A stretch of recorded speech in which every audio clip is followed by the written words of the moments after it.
Christie's tonight. The big story that we're going to be covering in just a few minutes' time is that David Lammy has handed an evil Islamist killer 240 grand in taxpayers' cash. He chose not to appeal a court ruling on that. Why not? It comes just after we've allowed what many people would regard as an Egyptian extremist to come and live in Britain. Yeah, it's just one thing after another, isn't it? All the details very shortly. But first, though, this is a GB News exclusive. We can reveal that an anti-migrant activists who travelled to France to stop the small boats are now facing arrest. They include those from the Raise the Colours movement, which has carried out what it describes as civilian border control or Operation Stop the Boats. Now, videos show them wading into the sea, shouting at migrants and slashing small boats. They go into the sand dunes and things and find the boats and slash the boats, etc. Obviously, what they are trying to do is to stop those boats being used to import illegal migrants into Britain. But GB News can reveal that they now face arrest in France, which senior French politicians apparently they're furious about the situation.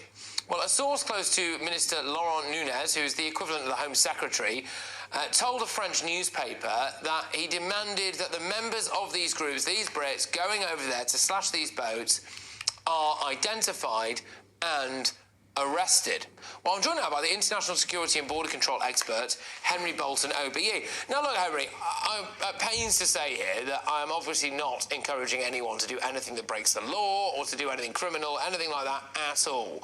But, you know, should the French not be asking for a bit more help here stopping the boats? There seems to be some people who are offering to do it for free. Recruit them into the gendarmerie and then they'll do it legally.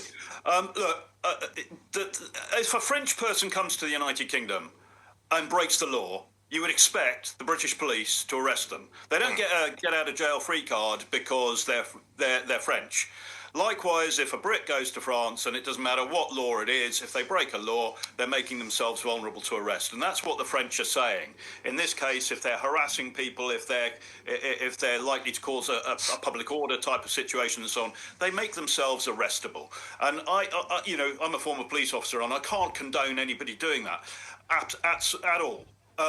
But at the same time, without justifying anyone breaking the law, it is time, particularly the British government, woke up, because for years the British people have voted in elections, they have, in every way conceivable, without absolute violence, the British people have made it known to a succession of governments that they are sick and tired of this problem. And nothing decisive has been done.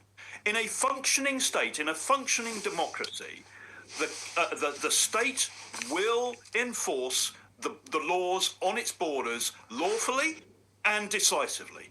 And that has not happened. In fact, I would say that successive governments, have evaded that problem. They have been placating us with, throwing the dog a bone. And this, without justifying it, what we're seeing now is a form of vigilantism which is born of extreme frustration. Well, I'm amazed, Henry, I'm amazed it's not happened before. This is the thing. So if we look at the latest stats, the other breaking news that happened today was 41,472 illegal migrants crossed the English Channel in 2025, which is a 13% increase on 2024. You couple that with loads of other stories that we hear. You've got the rapes, the sexual assaults, the murders, all of that. You've also then got the use of hotels.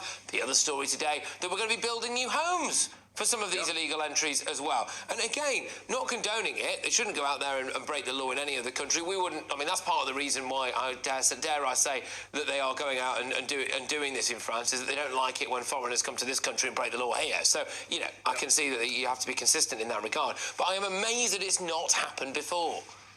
Yeah, so am I, Patrick. I've said it for years. If the government fails to listen and act decisively on the matter of enforcing our borders, then the public at some point, and the rate of immigration, and let's face it, that's, credit where credit is due. The last government, the Conservative government, introduced measures that have resulted in a dramatic fall, not enough yet, but a dramatic fall in legal immigration. But illegal immigration is still going up. And and nothing is being done about it. You've got stories that you've already covered and you're going to cover of the sort of thing that is driving people to feel insecure and that the government has got a different agenda. And if the government this government and previous governments have failed to act. So I agree with you. I've said for years, since 2014, Yeah. if governments do not act on this matter, it is going to become more and more difficult to put the genie back inside the bottle. Just quickly, Henry, sorry, just quickly, because I want to get one more in for you. Some of the other exclusives that we've got from our sources previously in France have included a case of 7 Sudanese men in the back of a car with a small boat being towed behind them and life jackets in the back of it being stopped by French police. And they managed to avoid detention because they claimed that they were just about to go racing around the Calais area. And they walked free from a French court. I mean, they may well be here now, we don't know. But it would be fascinating to see how the French courts dealt with some British people who've gone over there to slash some boats, wouldn't it? It would, Patrick, but, you know, we shouldn't, I don't think, get ourselves distracted by this. This is a symptom of governments failing to act decisively. Now, what we've got to do in the United Kingdom, the government as well, has got to understand that the French don't want these people any more than we do. They don't want them there. And from the French perspective, I can tell you with first-hand knowledge, if you speak to, you know, particularly off record, to some of their senior people in the gendarmerie and so on, they will tell you that as far as they're concerned, it is the fact that the British government fails to address the attractiveness of the United Kingdom that the French have got this problem in the first place. So as far as they're concerned, you're creating this problem over there in the UK. You know, don't expect us to pick up your mess. Yeah. You know, Absolutely. you've got to deal with your house first. All right, Henry, look, thank you very much. Always a pleasure. And Happy New Year to you as well. I probably should have led Thank you, into you that. too. But, yeah.